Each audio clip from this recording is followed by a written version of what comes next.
Salut tout le monde, c'est Coconut Dill, aussi appelé Aqua Integral 6 puisque je vais changer mon nom. Bref, ce n'est pas important. Je fais le top 10 des personnages les meilleurs du breakdown dans State of Decay. Pourquoi? Simplement parce que j'ai recherché et aucune vidéo sur YouTube ne fait de top 10 sur State of Decay. C'est génial, je vais prendre cette occasion. On se retrouve dans quelques secondes pour la 10e position. Et en 10e position, nous avons le Doc Hanson. Vous pouvez bien vous dire que le Doc Hanson n'est totalement pas utile, et même je dirais de la grosse merde, et c'est vrai, mais il y a une compétence qui fait que Doc Hanson a quand même su se tailler une place dans le top 10. Cette compétence, qui est en fait de guérison. Vous pouvez voir, comme ici, conseil médical. Lorsque vous êtes gravement blessé, c'est-à-dire blessé au point que les médicaments ne peuvent plus vous donner de la vie, Doc Hanson est là pour vous. Et en 9e position, nous avons Heather Larue.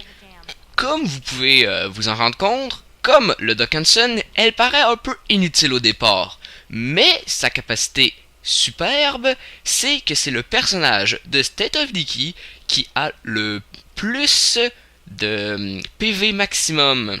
C'est elle qui peut monter au PV le plus haut du jeu. C'est extrême puisque moi, qui aime bien rentrer dans le tas et se foutre totalement de ma vie, Heather m'a extrêmement servi lorsque j'ai fait le breakdown. En 8e position, nous avons Lyanna Carter. Lyanna Carter est très puissante. Je vais vous expliquer pourquoi. Vous pouvez le voir à l'instant même. Elle est une spécialiste des armes blanches. Lorsque vous voulez vous attaquer à un zombie 1 contre 1, les armes blanches sont géniales. Puisque regardez, chance de décapitation plus 175%. Vous avez une chance sur 2 de tuer instantanément le zombie. Et en plus, regardez sa hache. Qu'est-ce qui se passe? Bref, regardez sa hache. C'est la hache de l'empereur, comme dirait Bob Lennon. En 7e position, nous avons Carl Parson. Je vais vous expliquer pourquoi Carl Parson est génial. Tout simplement parce que, selon moi, dans State of Decay, l'arme la plus abusive est le Magnum. Je déteste les fusils sniper. Ils sont extrêmement précis, mais je ne les aime pas. Le Magnum fait la même chose, mais avec une cadence de tir plus haute, pardonnez-moi, et une précision toujours accrue. Et regardez le putain de Magnum que Carl a. En plus, son Magnum marche au calibre 50. Ce Magnum pourrait transpercer 8 éléphants. Je t'adore, Carl. En 6e position, non, ce n'est pas Chuck Norris, c'est Ellie Wilkerson. Ellie est ce que je dirais un des meilleurs personnages, puisque sa spécialité sont les armes lourdes. Je vous ai expliqué que lorsque vous êtes en combat 1 contre 1, l'arme la plus géniale que vous puissiez avoir, c'est une arme à lame. Mais lorsque vous êtes entouré d'un groupe de zombies, les armes lourdes seront votre meilleur allié.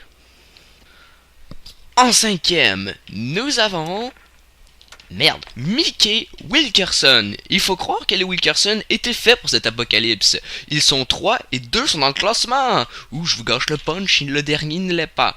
Bref, je vous ai dit plus tôt que les snipers n'étaient pas mon genre, mais ça ne les empêche pas d'être totalement surabusés. Voici le sniper Ellie, ce putain de fusil de précision. Je dis que le Magnum pouvait passer au travers de 8 éléphants, doubler ce nombre et en rajouter 40 serait à peu près ce que ce putain de fusil ferait. Sérieusement, je déteste les fusils de précision, mais je suis prêt à faire l'exception pour le fusil Ellie. Je t'aime, fusil Ellie. En 4e, nous avons Andy Pims! Mais vous vous dites, quoi? Pourquoi est-ce qu'un vieux plein de sang sur point de crever du sida est dans le classement? Je vais vous expliquer. Andy Pims a quelque chose de très rare, c'est-à-dire la présence d'esprit. Et la présence d'esprit vous permet de faire tout en mode ninja. Sérieusement, Andy Pims, t'es génial. Et sérieusement, chercher des objets dans le jeu est extrêmement dur. Mais lorsque vous avez la compétence présence d'esprit au maximum, vous pouvez faire tout ce que vous voulez en fouillant silencieusement. Une compétence extrêmement utile. Mais qui se cache derrière ce masque? C'est Walter de Grasse. Walter a une capacité qui fait qu'il est dans le classement 3. C'est ceci. Merde, désolé. Ceci. La combinaison Hazmat. Comme vous pouvez lire à cet instant, vous pouvez mettre la vidéo sur pause. Je vais vous expliquer si vous voulez pas mettre la vidéo sur pause. C'est qu'il est immunisé contre les hurleurs et contre les boursouflés. Je vous jure que les hurleurs et les boursouflés vous feront chier, mais chier lors de votre ascension pour débloquer tous les personnages. Je vous jure, je l'ai fait. Walter, tu sais peut-être dur à débloquer, mais ta combinaison Hazmat est aussi géniale. En deuxième, nous avons l'inconnu, le mystérieux, le requin. Comment s'appelle-t-il? Enzo. Je vais vous expliquer. Il s'appelle peut-être Enzo, mais en fait, il décide de son nom. À chaque fois que vous commencez avec ce personnage, il a un nom différent. Il peut autant s'appeler, dans la dernière partie que j'ai faite, il s'appelait Cutter. Il peut s'appeler aussi Warhead, il peut appeler de n'importe quel nom, il génère un nom aléatoirement. Étrangement, il s'appelle Enzo, ce qui ressemble à Ezio d'Assassin's Creed, ça, bref.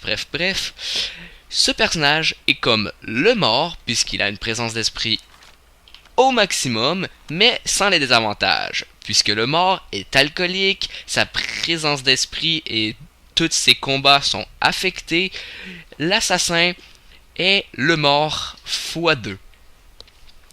Je vous le dis, présence d'esprit est la chose à avoir lorsque vous partez en expédition pour trouver des matériaux.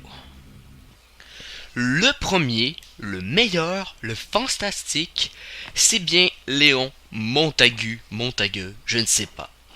Derrière sa capuche, on nous révèle des compétences extrêmes. Son combat et son tir sont déjà au maximum. S'il aurait son cardio au maximum lorsqu'il commencerait, ce personnage serait le meilleur de tous les temps. Hélas, il n'a que le combat et le tir. Mais le combat et le tir sont quand même des compétences extrêmement utiles. Comme vous pouvez voir, juste en commençant, vous commencez et vous pouvez déjà avoir toutes les spécialisations. Ce personnage-là est définitivement le meilleur et celui lequel vous devez absolument avoir. Léon Montagu, tu es le meilleur et j'espère que tu le resteras pour longtemps. C'était Coconut Deal et je vous souhaite bon visionnement en retard. Je souhaite m'excuser de tous les désagréments, c'est-à-dire mon accent, je suis québécois malheureusement.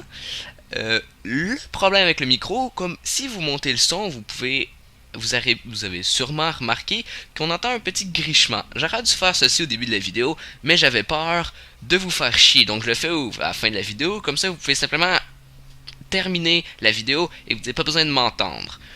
Bref, je vous adore. Peu nombre que vous êtes, je vous adore quand même, et j'espère que vous avez aimé cette vidéo. Vous pouvez toujours partager, aimer, commenter et vous abonner.